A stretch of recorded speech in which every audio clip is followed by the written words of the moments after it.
Um, we have Jamie with us today. Jamie is the developer and creator of a game called Hyper-5. I wanted, instead of me telling you what the game looks like, I wanted to just share a screen with you so you guys can see it for yourselves. So we'll just watch this real quick so you guys can check this out.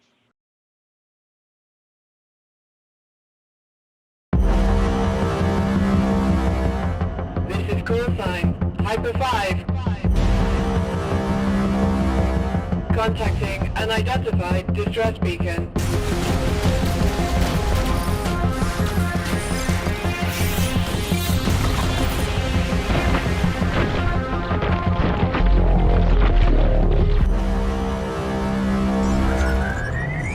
What is that thing?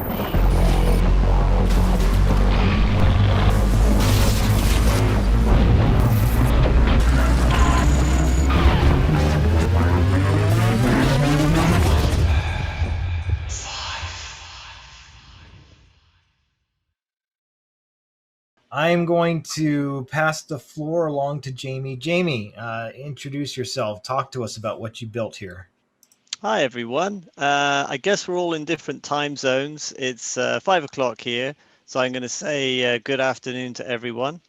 So I'm Jamie Patterson. I'm the solo developer of Hyper-5.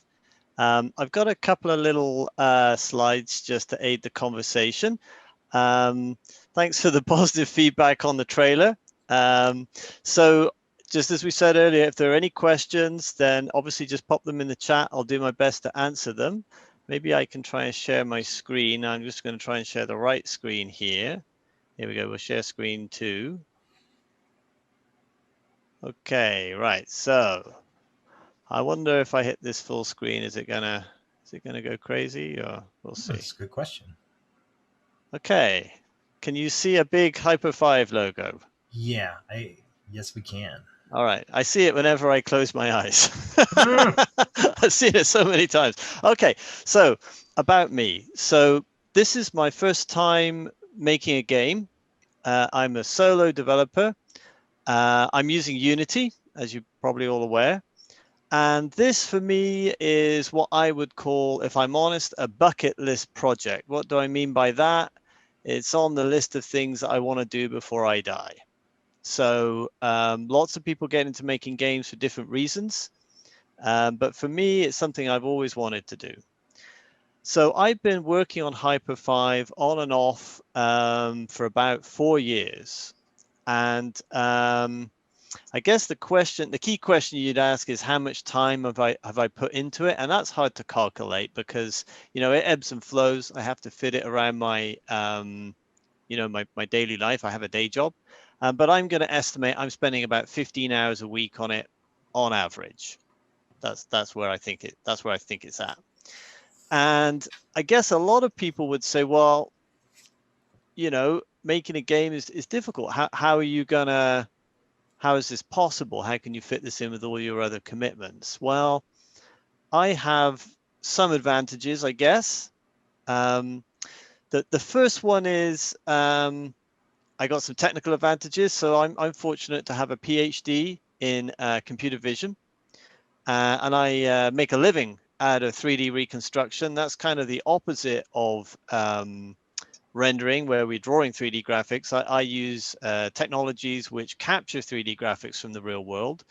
We make assets for the kinds of things you might put in a video game and other applications as well. So I know quite a lot fundamentally about 3D, and that obviously gives me the right technical background for making a game in a 3D engine like Unity. But it doesn't give me any practical background. I'd never used Unity. Well, I'd used Unity one time before. We'll come to that in a sec. I program and develop with software full-time for a living. So, I think particularly as a solo developer, it's going to be quite hard to make a game of any significant complexity, without doing some coding. Let's face it. And also beyond doing some coding, having some understanding of that which is going to be fast. Games are a real-time simulation. You need them to run quickly. You need decent frames per second. So understanding things which a computer can do quickly and things which are going to slow it right down, so don't even bother trying. So that's pretty important. I work from home, and lots of people do that now, but I did that anyway before the whole COVID thing, pandemic hit. And working from home, is a huge time saver for me personally, but I would imagine it would be for a lot of people because, of course, if you're going to the office, then you're in the car or you're in the bus, and that takes a lot of time out of your day. Even half an hour each way, that's an hour out of your day, and that's an hour that you could have been working on your game. And if you only get an hour a day, that's all of your time you could have been working on your game. So working from home for me was an enabling thing to do. I'm going to come to personal advantages in a moment in terms of wife and kids, but I can see they've just come through the door. Hi, honey. I'm just going to close the door because I'm on a call. Can you close the door, please, hon? Thank you. No, they can't see you. You're not on camera. I don't know if you spotted that. That was my 9-year-old daughter. She's actually the voice of the main final bad guy in the game. She does a very good shouty, "You will die."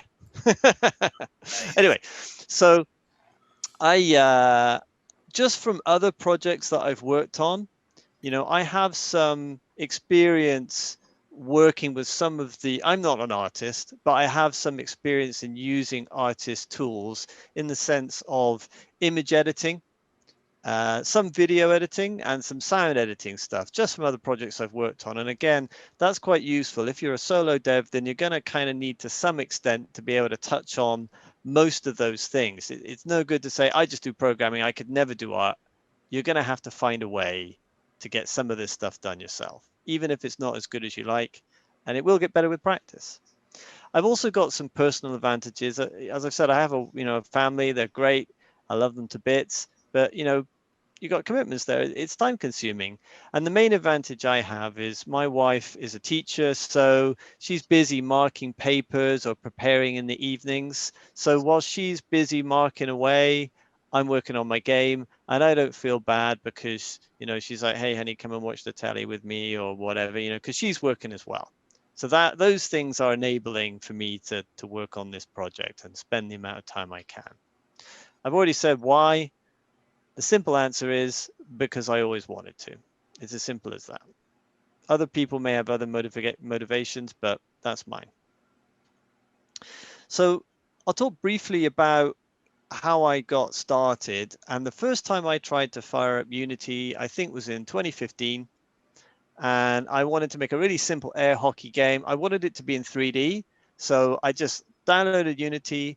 As I recall, it's like, okay, it's air hockey, so I'm going to need a base. I'm going to make a cuboid. I could get the concept that I needed colliders and physics. And I just tried to do it all myself, and I failed. But I gave it another go, and I failed again. And I kept failing. The ball, the puck, just fell right through the table. And I tried flicking all the different physics switches, and it didn't work. And I was like, this thing sucks. And I gave up. So in 2018, I gave it another try. And this time I took a different approach. I said, well, I'm not going to try and make it all myself. I'm super smart, but Unity's kind of complicated and I kind of didn't work out last time. So maybe I should try a simple tutorial. And I found one that was relevant for the kind of game I decided I wanted to make then. Unfortunately, it looks like they're in the process of removing this particular tutorial, the space shooter tutorial. But this was great for me. And actually, what you'll see in a minute is, early on in my game, I even used assets from that, the spaceship and the aliens were all from that space shooter. The game was somewhat different, but this taught me what I needed to know to get started with Unity. And most importantly, and most critically, I felt like I was making progress. I felt like things were working. I could fire bullets. They were colliding with the enemies. The enemies were just disappearing at that point. They weren't exploding. But I was like, okay, this is doing something. This is actually, I could see how, with a little bit more effort, I could make a really cool game. And of course, I had no idea quite how much more effort. but I was motivated. I was making progress, and that I think is the number one thing. You need to feel that you're making progress, otherwise you're just bashing your head against the wall. So I got a couple of screenshots here of what Hyper-5 looked at like with the earliest build, and I can actually show you running. I have the earliest build, and I'll show you what it looked like. But here's some people like then and nows, and I was planning to do this for Twitter, but I'll show you guys first. So on the left, obviously, that was then. On the right, this is now. And it looks quite different, but actually, you know, it's kind of the same thing. A lot of the same code is being used there. It's just, you know, the graphics, the effects, you know, having smarter enemy layer, all that different stuff. But, you know, there it is. This is the main bad guy, the final enemy in the game, the Mech Scorpion. And he is the ultimate nemesis of the player in the game, but he was actually my ultimate nemesis as well, because I had to do him in about 5 different blocks, because, you know, after a couple of months of working on the same thing, you're like, I can't do this anymore. But on the left, this was the initial block out of the Scorpion. You know, you can see the legs there. You can see that ring. It represents the camera path. The Scorpion is huge. The player has to fly around the Scorpion to fight it. So I needed to get the scale right, and I needed to know that the motions were going to work right, so that when he kind of does his attacks, he's the right distance from the player. On the right-hand side is a screen grab from the cutscene where the Scorpion emerges. And if I move the mouse, I don't know if you can see, this little shape here that I'm moving my mouse around, that's the player's ship. The Scorpion is big. So I spent a lot of time looking at a Scorpion that looked like on the left. Now he looks like on the right. But actually, I could, in theory, render the gray one and it would play exactly the same. So again,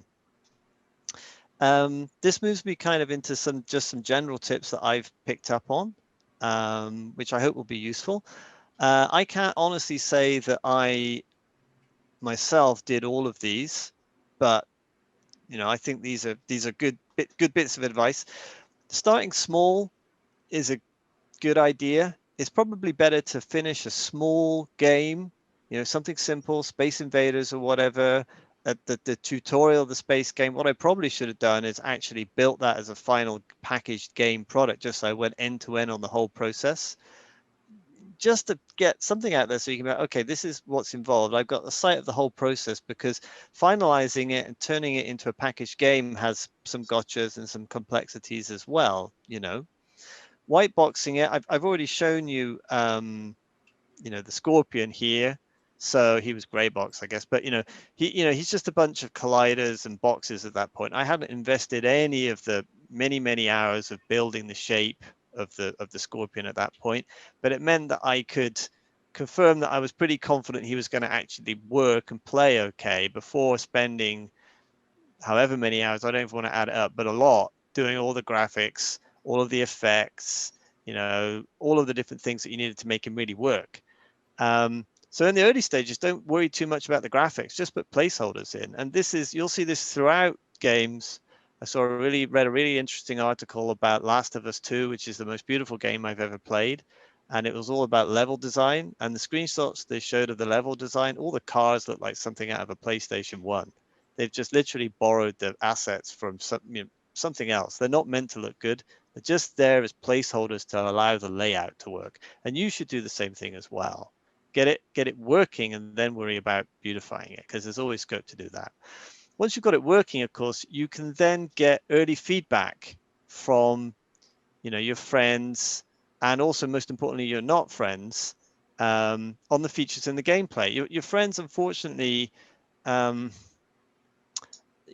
they're your buddy. They don't want to tell you that, you know, the thing you've just spent the last 6 months on is not so great.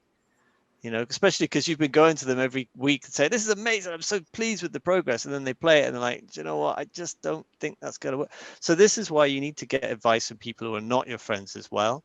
And the best route to that I've found is fellow developers.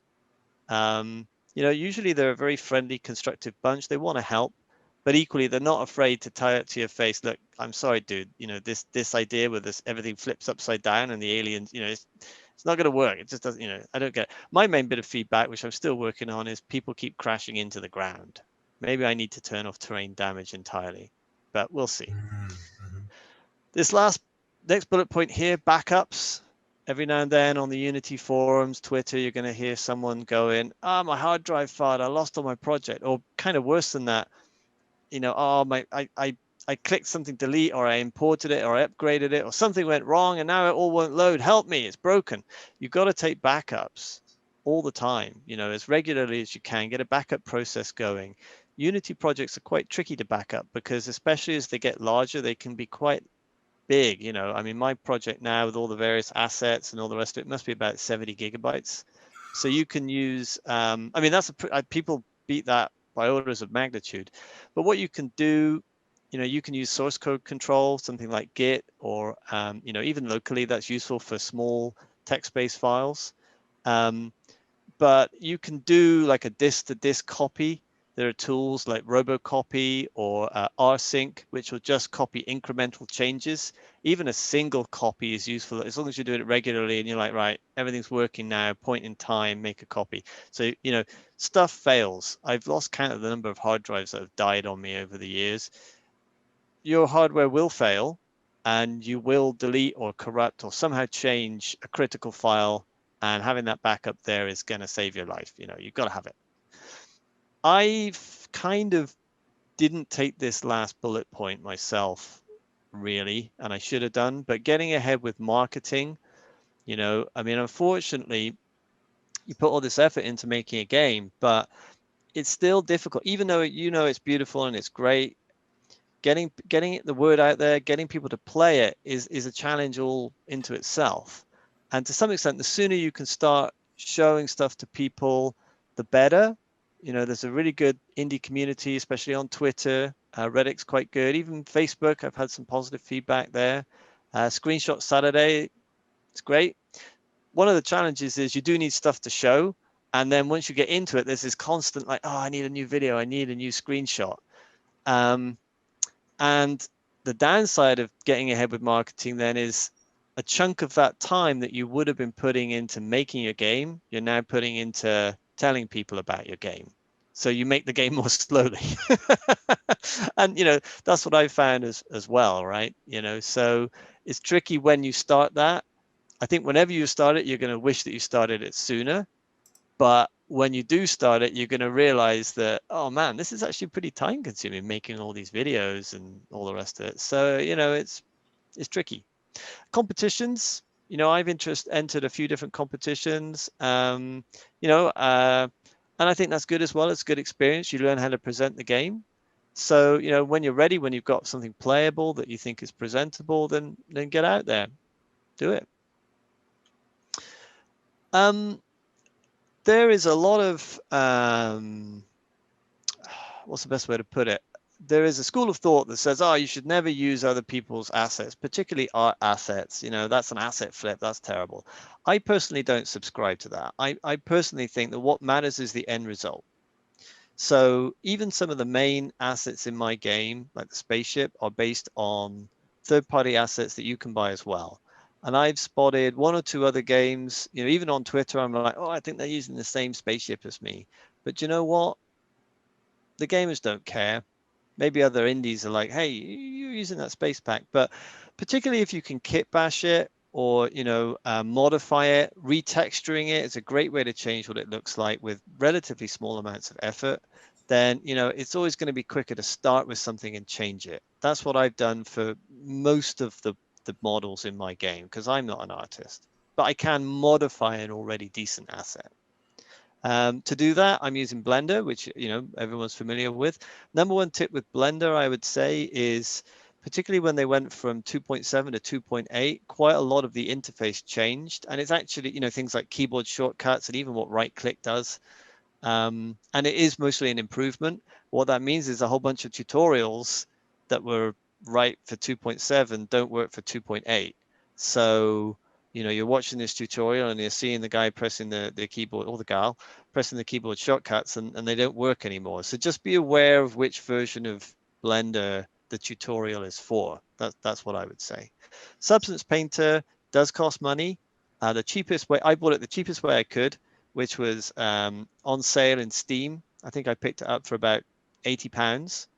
And it's a lot of fun using Substance Painter, and you can get some really interesting results really, really quickly, particularly things like adding damage, modifying textures. If you need someone that's taken a hit and you need a little bit of blood or something like that, it's really easy to layer that on. In terms of sound, there are quite a few good sound, low cost or free sound sources out there. Freesound and Zapsplat are both pretty good. Although you have to pay for it, I thought I got good value from sounds.com. They do like a free trial, but they have all manner of different stuff on there, music and effects. So, for free, give it a go. And even I think initially, after I had the free trial, they gave me a massive discount for the first couple of months. So it was, it was a very good way to get exactly what I needed, because it's not buying packs, it's picking individual sounds out.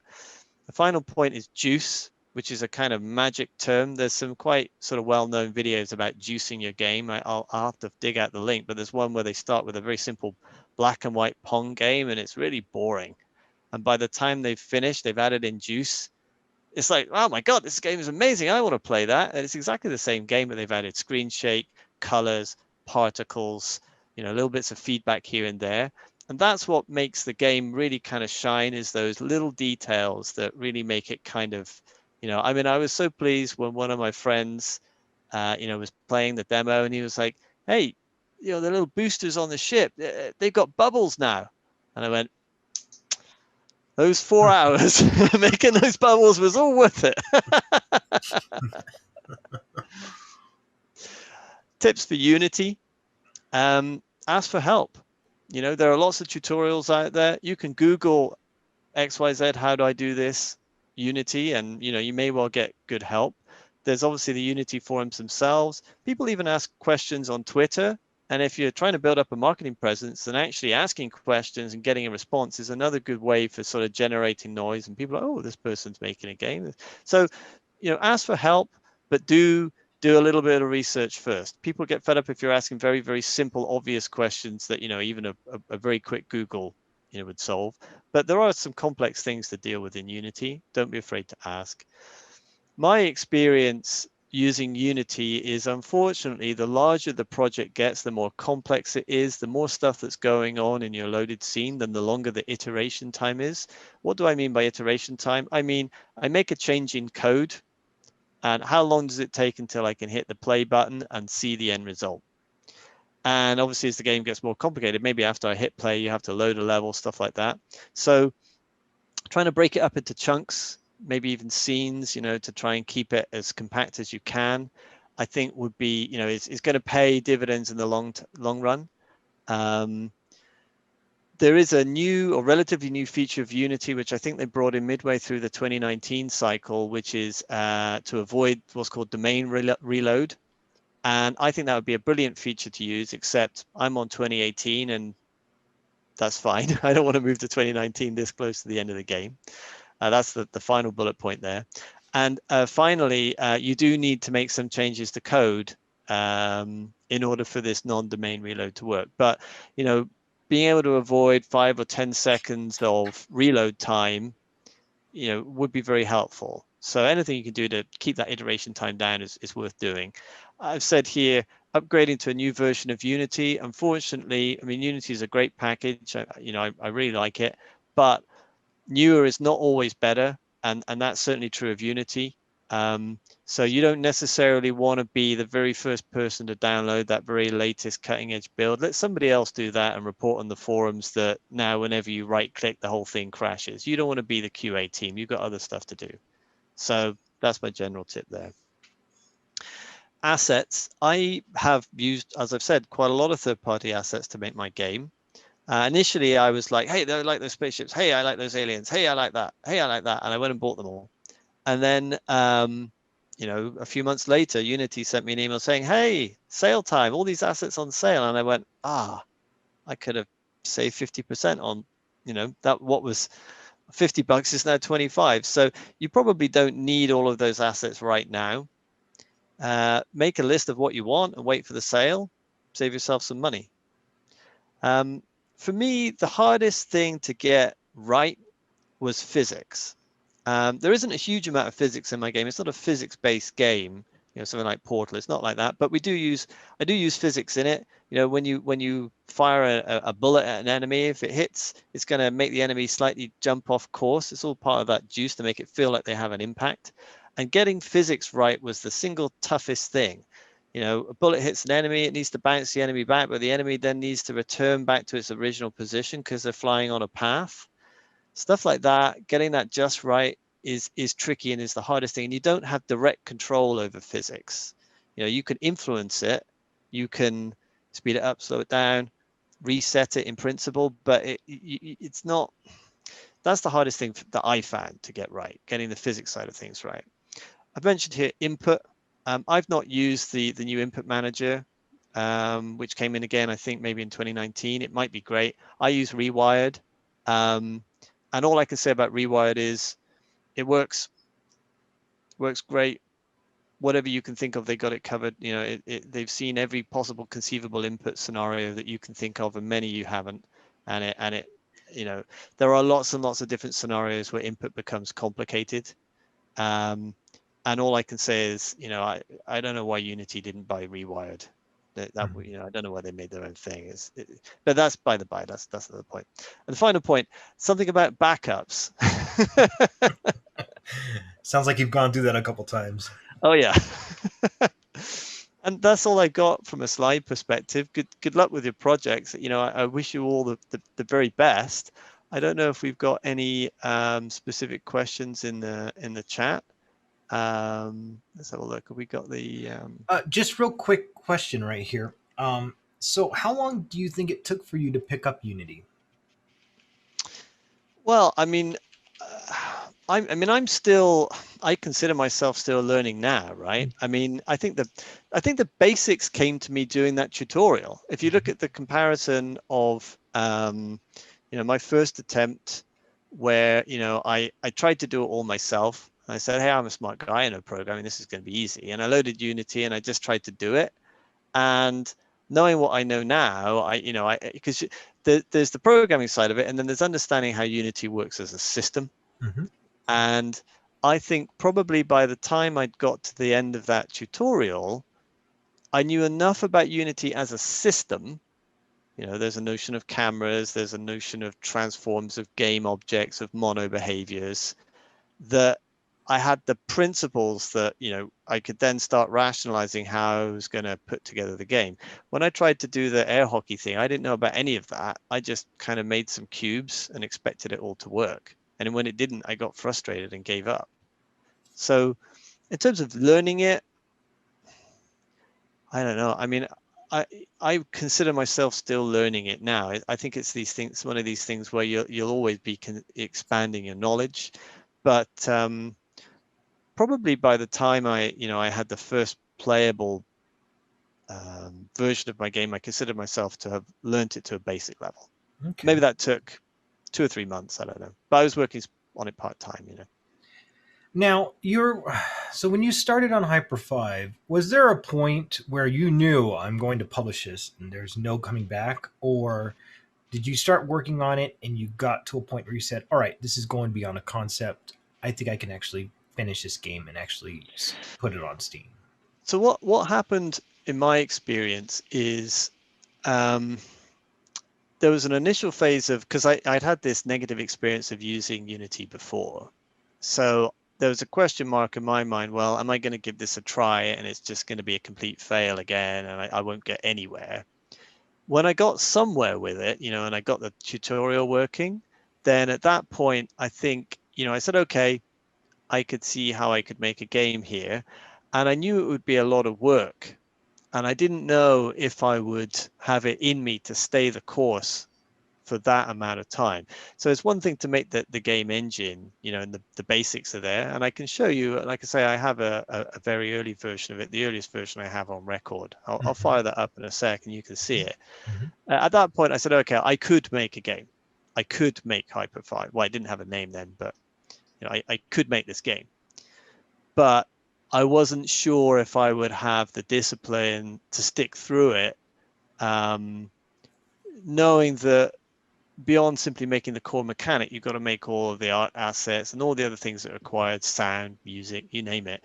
So probably the time at which I said, okay, I am ready to commit and say that I'm really definitely, unless I get hit by a bus, this is happening, was probably when I went live with a public demo, which I think was back in March on Itch. And at that point, I thought, well, I'm ready to put this out there and for other people who aren't friends and family to see it.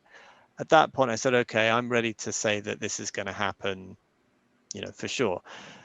Again, with hindsight, knowing what I know now, I probably should at least have started making some marketing noise before that, build up my Twitter account, all of that stuff.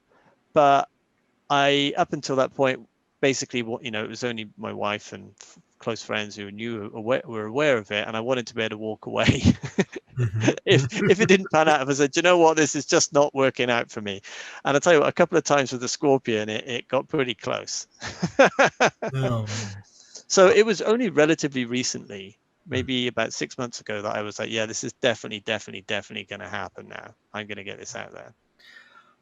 do you want to show us anything? Do you want to take us under Sure. the hood a little bit and give us a Yeah. sneak peek of what's going on? I could definitely see some post processing. I can see good use of UI, but Yeah, of course. give Yeah. us an Well, idea of what's going on.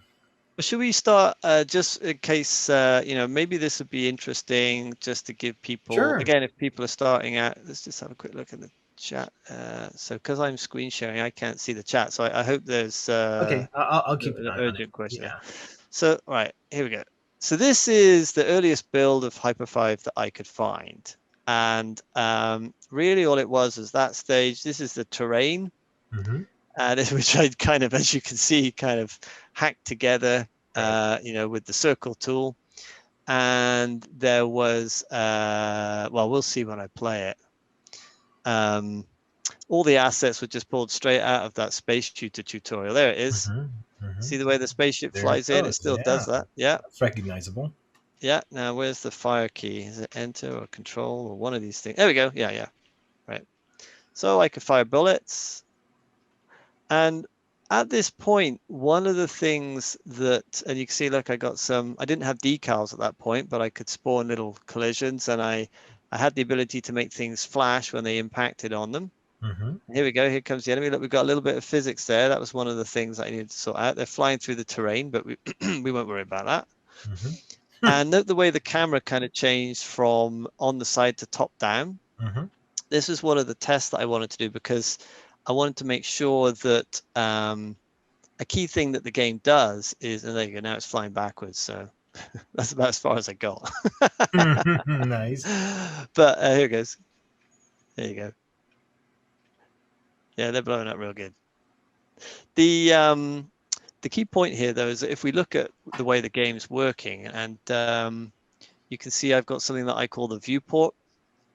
Now, I don't know if here we go, game space, viewing plane. Can I turn that on? Here we go. Yeah. So this green rectangle, this represents the game, the space in which the game is played. So my game is a 2D game in a 3D engine. Mm-hmm. So although the game, everything is rendered in 3D in a 3D objects, actually all of the game plays out in this plane here. And this plane still exists in the full game of Hyper-5. I'll fire that up in a minute, and I can switch on this plane so I can see what's going on. And we have a little thing here which represents the camera. There it is. There's the camera there. And the reason those are there is so that I can figure out whether or not the view of the viewing plane is going to be is it going to be obstructed? That was the logic behind it. Mm-hmm. And that's still there. So everything takes place in this plane. And as the system moves through the 3D environment, everything's kind of locked to that plane.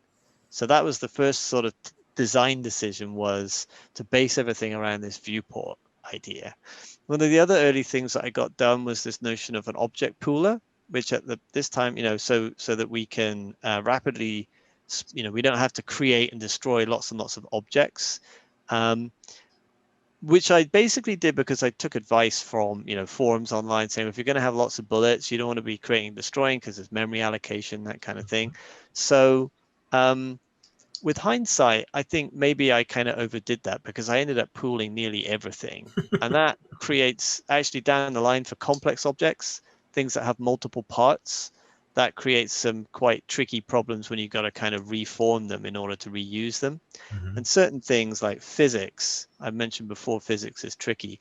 If you have a compound object with lots of, there's like a top level object and lots of sub objects within that, and they've all got rigid bodies and the potential. So if something explodes and it all flies in different directions, trying to reform that back and kill all the physics in that so that it doesn't all then fly out again, that was very, very tricky. So in the end, I couldn't actually manage that for some things. So I just gave up, and thankfully it was things like the player ship. Those only blow up once. So Absolutely. I didn't need to pull that. So basically the way the game works is it has the viewport. So I used a little asset called Path Magic. That was the first asset I bought. It's a little spline path tool. I don't know if it's the best one or not, but it's the one I bought. And you can see as I move this around, maybe if I, here we go.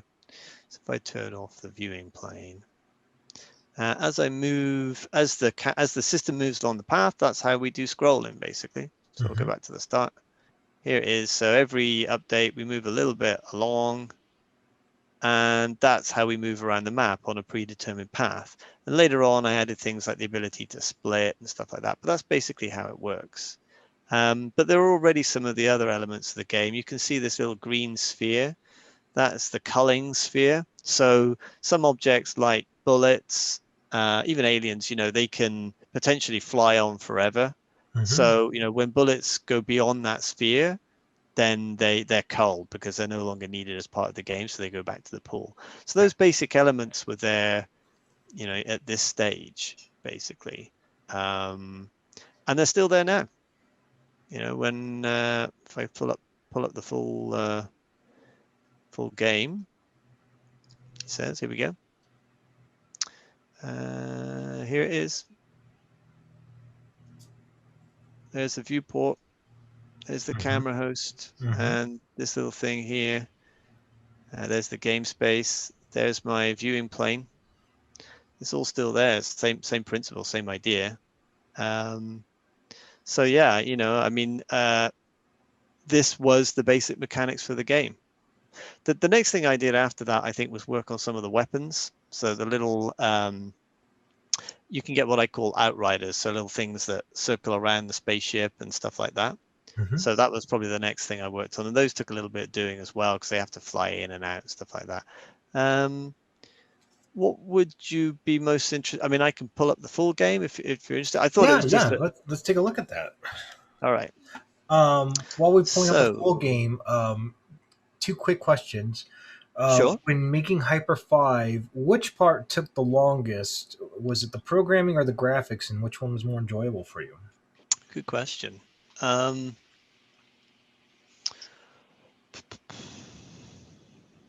I couldn't tell you which took longer because, I mean, they kind of, for me, because I'm a programmer, I didn't use a visual scripting language or anything like that. Right. So, they kind of go hand in hand.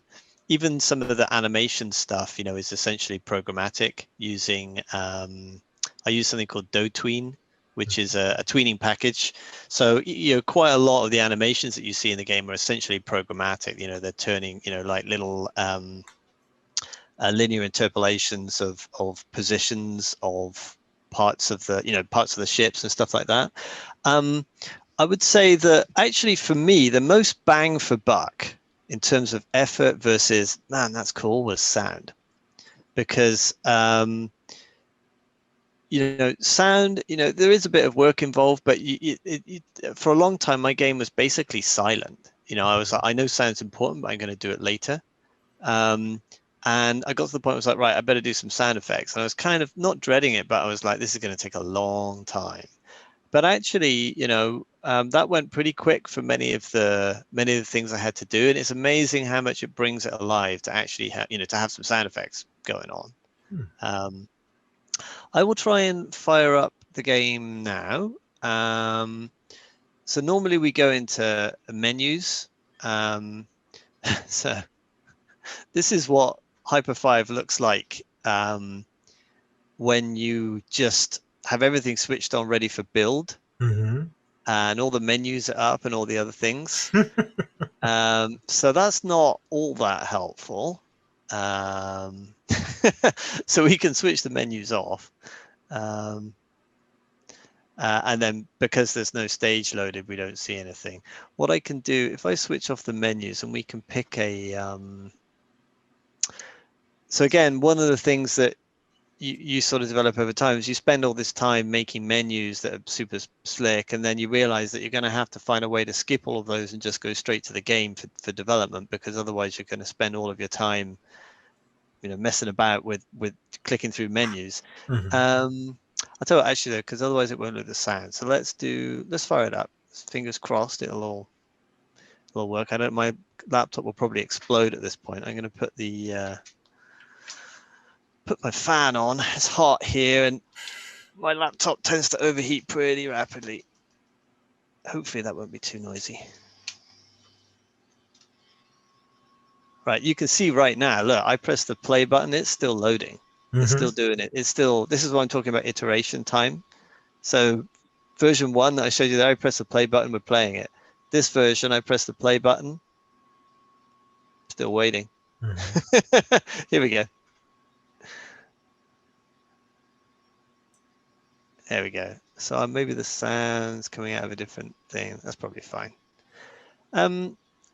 So which level should we go for? Why don't we go for level 2, because that's kind of closest to that was the very first version, which is kind of flying around an island. That's what this was ultimately became. So it's loading now. The real game loads much more quickly, I will say, when it's built. Here we go.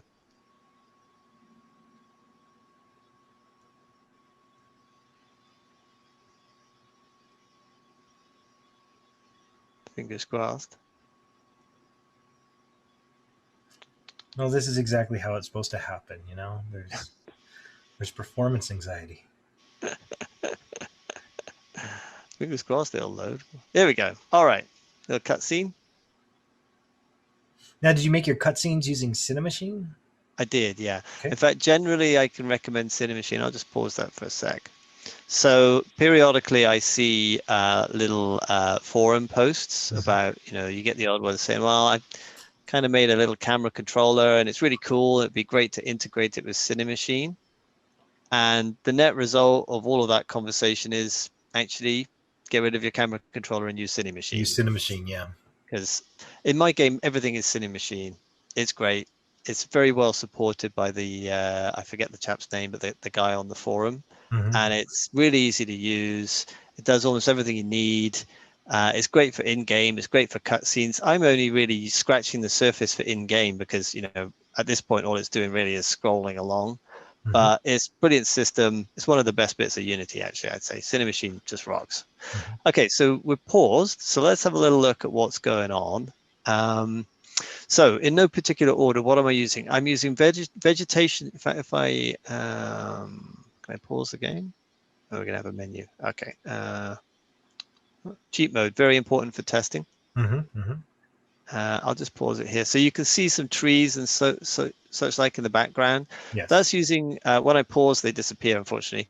That's Vegetation Studio Pro, which, I'm very pleased with. It does a great job of rendering lots of foliage. In the background, you can see these nice clouds. That's something called Massive Clouds, which again is a really nice package. It is quite expensive on your GPU. So I do have a, just because it's ray tracing all those clouds, right? Oh, okay. So, I mean, it's fast for what it's doing. It's fast, but it's still, it's sucking up your GPU. So I do have a mode where I switch that off. And basically what I did is I took Massive Clouds and baked it to a skybox. So it looks very similar. It just isn't animated. Okay. So let's see. For audio, I'm using something called Master Audio, which, works really well for me. Within the game itself, let's have a look at the scene. So this is the terrain. What have we got? If we zoom in, we're going to see, okay, I use something called procedural lightning for the lightning. That's a nice effect. here is the player itself. So again, we have this notion of a viewport, just as I showed before. So if I switch that on, this is the game basically. Mm-hmm. So everything takes place with respect to that coordinate system. If I go back to the main game itself, you'll see it's all turned green now. And just as before, the camera is going to go along its little path. Let's see if I can zip to that. Here it is. Now, if I switch it on, we might be able to see that path. Is it going to switch on? Yeah, there it is. That's going to slow my, because it's got lots of points, it's going to slow my browser, my editor right down. But that's basically the path around here. So over time, you know, it's going to run along that path basically. Other stuff that's going on, I use something called Deferred Decal or Decalicious to do deferred decals, which is quite nice. So these little footsteps, these are an attempt for me to give the player more visual information as to what they, you know, where the ground is, so they can crash in, you know, to try and avoid them crashing into it. These are all done by these little projected decals. So they're not part of the main terrain. I can switch them off and on. And this here, this little glowing yellow hole, you know, sort of, there's like a scorch mark, some heavy artillery's hit there. Again, that's all done with deferred decals. The camera setup is over here. There's a whole bunch of stuff going on there. We have a main camera. I'm using post-process version 2. It's been superseded now, but because I'm in 2018, I'm using built-in renderer. That works well for me. For certain effects, I do use something called fog volume, but you won't see that in this particular iteration. There's not much to show there. Cinemachine, here it is, doing all its various transitions. This is the Decalicious renderer here, massive clouds, of course. I have a little screenshot tool, which I've made. That's pretty handy. And in particular, for getting a nice camera sort of view of an enemy for the gallery mode or something like that, then, you know, I have my little screenshot tool as well. I've got a little tool here for blitting the menu camera. So the menus exist in a different camera, and the HUD, which is, you know, what draws, you know, your, let me turn off these guys here. That's all done with a different camera as well. So there's basically two main cameras, or if you're in menu mode, then there's a main camera and a second one. The menu actually have their own separate post-processing run, just because I needed slightly different behavior there. So yeah, compared to the clouds, it really still doesn't use too much GPU. So here's some enemies. What have I got here? So at the moment, I'm busy testing out a weapon system, which has just made it into a beta test. So this is what I call the Night Force gun. So it implodes the enemies. So I don't know if you can see if I pause it. Yeah, do you see that one there? It's kind of dissolving rather than exploding. Yeah. So that's done with a shader effect.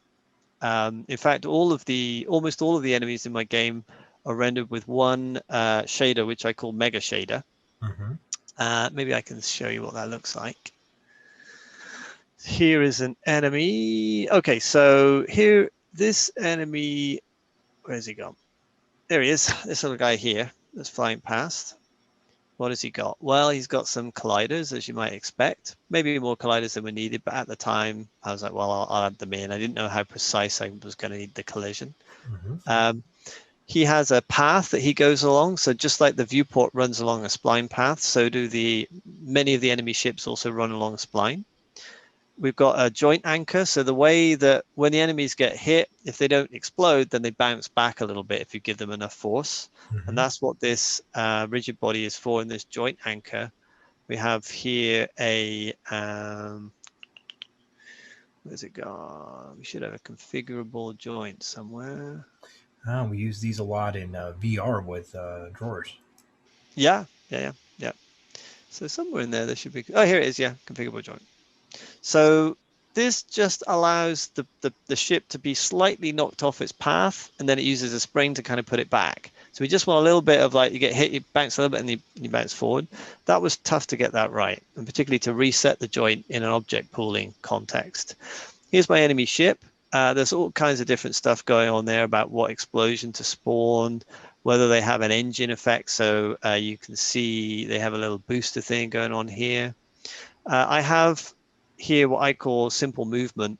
So basically this is to do very simple programmatic movement. So if I play the game for a little bit longer and we look closely, when these things spawn, we get a few more of them in a moment. There's some rockets. Here we go. This is a one of the larger sort of mid-sized enemies. He's a little robot.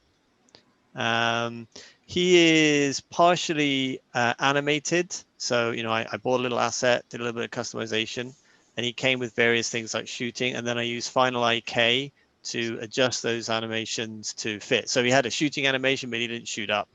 So that's all done with IK. Mm-hmm. The destructing stuff is done with a package called fracturing and destruction. Right? Do you see the way they kind of unfold there? Mm-hmm. It happened quite quick. That's all done with this class here. So you can see I've got different wings, and it just imparts, you know, it's like a simple kind of wait a little bit and then do a rotate. So it just allows me to do very simple programmatic animations, like, you know, at the start your wings are closed, you fly up, and after 1 second you unfold, that kind of stuff. What else have we got? So you can see this one has now been, the one that we were looking at before is now disabled because he's returned to pool. But here we go, here's another one. So these spaceships are basically the same, largely the same assets. The textures might be slightly different. And also I have, if I go to a actual bit of rendering, yeah, here we go. So this is so I have a script that quote unquote controls the mega shader, so to apply certain effects, like if you set them on fire, they can burn. But also the mega shader can do quite a lot of different things. It has the ability to hue shift. So, you know, you can, it converts RGB to HS, rotate the hue around the clock. So that's how these are, I think, the same texture, but they've got slightly different hue shifts, so they're a different color. When you break the enemies up, they have an internal texture, which I call guts. So we've got an emission layer. You can scale the emissions so things can glow and sort of get brighter and darker. And then we have obviously things like normal map. That's fairly boring. Things like the dissolve effect. So if something gets exploded, you might see that eventually it kind of they dissolve up. So this is all controlled here, and I have a plane effect as well. So I can kind of, unfortunately, I can't do it live because it's all done with material property blocks. Mm-hmm. So if I start twiddling these sliders, I don't think it's going to do anything. Mm-hmm. But that's where a lot of the effects in my game, or basically most of the characters in my game, are all driven by this. Mm-hmm. And that dissolve effect, where they kind of wibble and disappear with the antimatter gun, that is driven by somewhere around here. There's a single number, displace amount. There you go. So if it's negative, nothing happens. If it's positive, it randomly perturbs the vertices in the vertex shader and sort of gradually sucks them all in, basically. So that's what's going on there. So like I say, one big shader for most of the enemies and most of the effects. The advantage of that, well, there's some pros and some cons, but what it does mean is that I can kind of define one fire effect, and it will work on most of the enemies. Enemies all flash the same way because that's all done with the mega shader as well. I did hit some problems with very high poly enemies because actually that dissolve effect, it requires a texture lookup in the vertex shader, and that's expensive. So I had to produce a version of it where it couldn't do that effect, basically just to save on the GPU. So here you can see that we're gradually turning to top down. So you might recall in the very early version, I kind of had that as well, where we turn from on the side to the top, and here it is. And there's a little path split. More turrets, that kind of thing. And you might see, yeah, I wonder if we can see, yeah, we will see maybe some of those pieces dissolve in a minute if we wait long enough.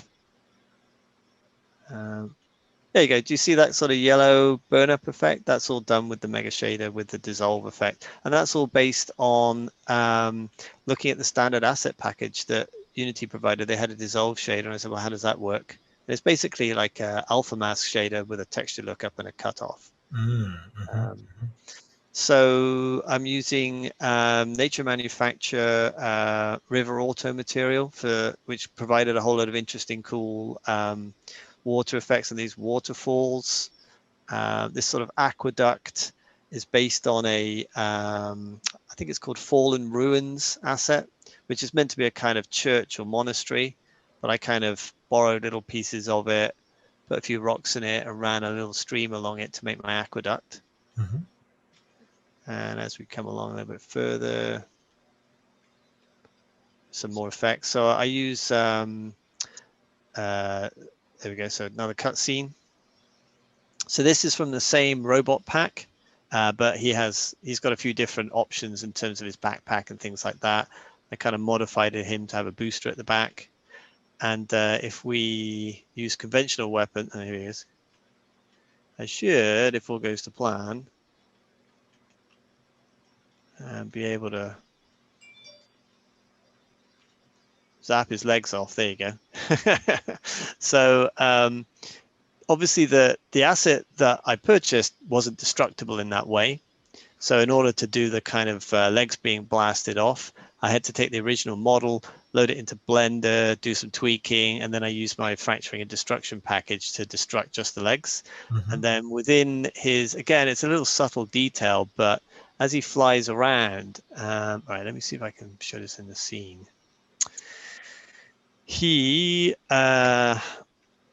His remaining kind of vestigial, you can see that the actual colliders are still there, disabled, but those are his leg colliders. And this little part here, where's it gone? Damaged legs, yeah. So there's a joint here, and that causes, there's a little physics bounce, so his sort of damaged legs will hinge around as he moves around. Again, it's a tiny little detail, but it sort of makes it makes it look like he's got sort of two like a damaged thing that's kind of flapping about as he moves. So there's little details like that I think make the difference. There you go. Do you see it flapping? That's just a little connected joint with a little a mass at the end, but it just means as he flies around, what's left of him down there kind of flies about. That there is the we got some Avengers Civil War. Yeah, it does a little bit. That there is the Fallen Ruins monastery. It's pretty small on screen, but I just wanted something just to jazz the background up a little bit, And then his machine gun, that is not firing projectiles. It's using raycasts. And then I use line renderer, and you can see I've got an emissive material to give it this nice little glow. So when he's firing every frame, he casts like 10 rays. And then at random points along those, I draw these little line renderers to give the impression of kind of tracer fire, Yeah, I guess we'll bump him off. All right, let's see if we can zap him. Should be able to do it. Let's see if we can kill him with... Oh, we ran out of time. He's taunting us. We're going to get him? No, not quite. So one of the design decisions I made with the game early on, well, I say it was a decision, it's just how it panned out, if I'm honest, is the first two bosses, you can bypass them without having to kill them, basically. So you get a bonus if you do kill them, but you don't have to. And that's the end of that level. And you can see we get a kind of roundup. We had this notion of rewards and challenges. Why did I do that? Well, I'll be honest with you, I kind of got into playing Fortnite, and I sort of thought, well, why is it I want to keep playing Fortnite? After a while, it's the same game. And the reason is it presents all these different challenges to you, and they're all silly, like, collect 5 of these things and get XP. So by having a kind of challenge incentive, that, if you just encounter 5, one more of these things, then you unlock his gallery item, you know, and if you just, if we scroll down, we'll see there's probably some better ones. There you go. I'm 54% through this challenge. So I just need to kill about another 125 enemies and I'll unlock this weapon. You know, and a number of the people I called up during playtesting and said, how are you getting on? They said, oh, I haven't got past the first level. And I thought, oh man, it's way too difficult. They said, no, it's just like, I really want to complete all the challenges. So I'm just playing the first one over and over again. And at that point, I was like, it works. All right. But a lot of games have that now. You know, even Just Dance, Sonic the Hedgehog, a lot of them have this kind of challenge mechanic, you know, because it is quite addictive. It gives you a reason to come back. Even the little daily reward, you get 100 UP just for playing the game, and UP unlocks weapons and upgrades and things like that, you know. So that's the mechanic there. I'm kind of aware it's 6 o'clock here, so I'm going to hopefully I'll get my dinner on the table fairly soon. Okay. It's been real quick then, end of 2021 is when you have this listed. That's my target, yeah. So you're thinking November, December 31st? well, I'm going to do a Yukum and say, you know, when it's done, it's done. I mean, I'm at the point where I'm at, actually, if I'm honest, is I have, I'll stop sharing for a sec just so I can see the chat window. Okay, there's a few questions there which I'll take. I have 5 levels in the game, and they are all done to the extent that I can send them through to my alpha testing team and get feedback on them. Now, if they come back and say that's pretty good, then I'll be like, right, great, that's set. If they come back and say, oh, no, there's a load of problems, then I'll have to work on those. I've got a few little things like fixing weapons and things like that. And then there is the marketing side of things, getting reviewers, you know, that kind of thing. And that's very time consuming. Again, I have a fixed amount of time. So if I'm going to have to reach out, do Steam Next Fest, talk to reviewers, get them enthused, all that kind of stuff eats into my time for actually making the game. So I had notionally thought, right, 5 levels, that's it. If things go well, I might try and add in a few little extras like time trials.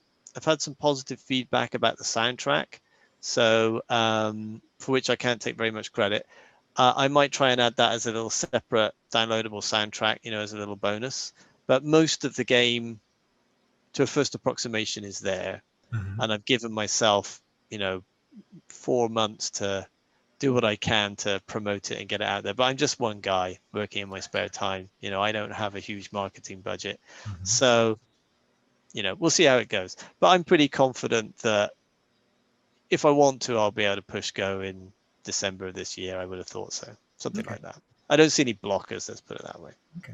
But this is incredible. Thank you so much for hopping on here, Jamie, and showing us Hyper-5, letting us dive into the back end of your game and see how everything works.